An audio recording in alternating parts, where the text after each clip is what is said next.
جی السلام علیکم ورحمۃ اللہ وبرکاتہ۔ میں ہوں آپ کا دوست، آپ کا ہوسٹ عاصم مقصود، اور آپ دیکھ رہے ہیں میرا یوٹیوب چینل ایم اسپیک۔ جیسا کہ آپ حضرات کو معلوم ہے، ہم بات کر رہے ہیں حضور پاک صلی اللہ علیہ وسلم کی سیرت طیبہ کے بارے میں۔ اس آیت مبارکہ کی روشنی میں کہ لقد کان لکم فی رسول اللہ اسوۃ حسنہ، کہ اللہ رب العزت قرآن مجید میں ارشاد فرما رہے ہیں کہ تمہارے لیے رسول اللہ صلی اللہ علیہ وسلم کی زندگی بہترین نمونہ ہے۔ اب حضور پاک صلی اللہ علیہ وسلم کی زندگی ہمارے لیے بہترین نمونہ کیسے ہے؟ جب ہم حضور پاک صلی اللہ علیہ وسلم کی سیرت کا مطالعہ کرتے ہیں تو حضور پاک صلی اللہ علیہ وسلم کی سیرت ہمارے لیے ہر فیلڈ میں ہماری رہنمائی کرتی ہے، ٹھیک ہے۔ اور ویسے بھی اسلام ایک مکمل، جب ہم لفظ کہتے ہیں مکمل ضابطہ حیات ہے۔ ضابطہ حیات کا کیا مطلب؟ زندگی گزارنے کا مکمل طریقہ ہمیں بتاتا ہے، زندگی گزارنے کے لیے مکمل رہنمائی ہماری کرتا ہے۔ جب ہم نے حضور پاک صلی اللہ علیہ وسلم کی سیرت کا مطالعہ کیا تو سب سے پہلے ہم نے حضور پاک صلی اللہ علیہ وسلم کو دیکھا کہ حضور صلی اللہ علیہ وسلم کی سیرت میں ہمیں حضور پاک صلی اللہ علیہ وسلم بحیثیت شوہر ہمیں کیسے آئیڈیل ملتے ہیں۔ تو ہم نے پہلی ویڈیو میں ہم نے بات کی حضور پاک صلی اللہ علیہ وسلم بحیثیت شوہر، دوسری ویڈیو میں ہم نے بات کی کہ حضور پاک صلی اللہ علیہ وسلم بحیثیت تاجر ہمارے لیے کس طرح آئیڈیل ہے، اور آج کی ویڈیو میں ہم بات کریں گے حضور پاک صلی اللہ علیہ وسلم بحیثیت حکمران ہمارے لیے کس طرح آئیڈیل ہیں۔ ویسے دنیا میں بہت سارے لوگ اپنے آپ کو حکمران کہتے ہیں، لیکن کیا ہم دیکھیں گے حضور پاک صلی اللہ علیہ وسلم ہمارے لیے کس طرح آئیڈیل ہیں، کہ جن کے بارے میں قرآن بھی کہہ رہا ہے، اللہ رب العزت کی ذات بھی کہہ رہی ہے کہ تمہارے لیے بہترین نمونہ ہیں۔ حضور پاک صلی اللہ علیہ وسلم بحیثیت حکمران ایک یعنی خالی مثالی ریاست کے بانی نہیں تھے، بلکہ کیا تھے؟ انہوں نے ایک ایسا نظام تشکیل دیا تھا جس میں عدل تھا، مساوات تھی، اور انصاف پر مبنی اصول تھے۔ ہم پھر دیکھتے ہیں کہ حضور پاک صلی اللہ علیہ وسلم نے حکمرانی کا آغاز کہاں سے کیا؟ ہجرت مدینہ جب ہوئی تو مدینہ کی ریاست سے کیا، مدینہ منورہ سے کیا کیا تھا؟ حضور پاک صلی اللہ علیہ وسلم نے حکمرانی کا آغاز کیا تھا۔ اس ریاست کی، اس کی حکمرانی کی پہلی جو دستاویز تھی وہ کیا تھی؟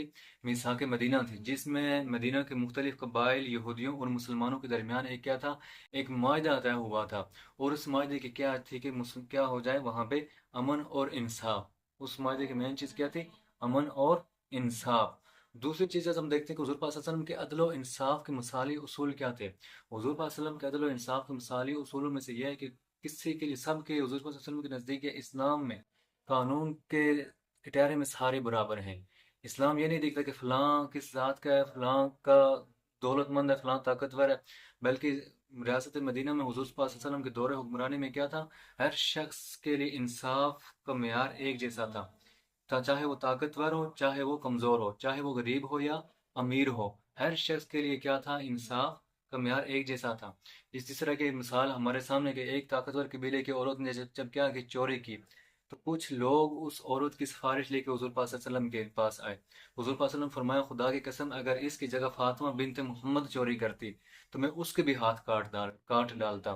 حضور پاک صلی اللہ علیہ وسلم نے یہ نہیں دیکھا کہ لوگ کیا ہیں؟ طاقتور ہیں، یا اقرب پروری کو نہیں دیکھا۔ تو یہی چیز تھی کہ لوگوں کے لیے کیا تھا؟ یہ عدل و انصاف ہمارے لیے کیا مثالی اصول ہے، ٹھیک ہے۔ پھر تیسری چیز تھی حضور پاک صلی اللہ علیہ وسلم کے کہ حکمران اور عوام کے درمیان جو رشتہ تھا، حضور پاک صلی اللہ علیہ وسلم کیا تھے؟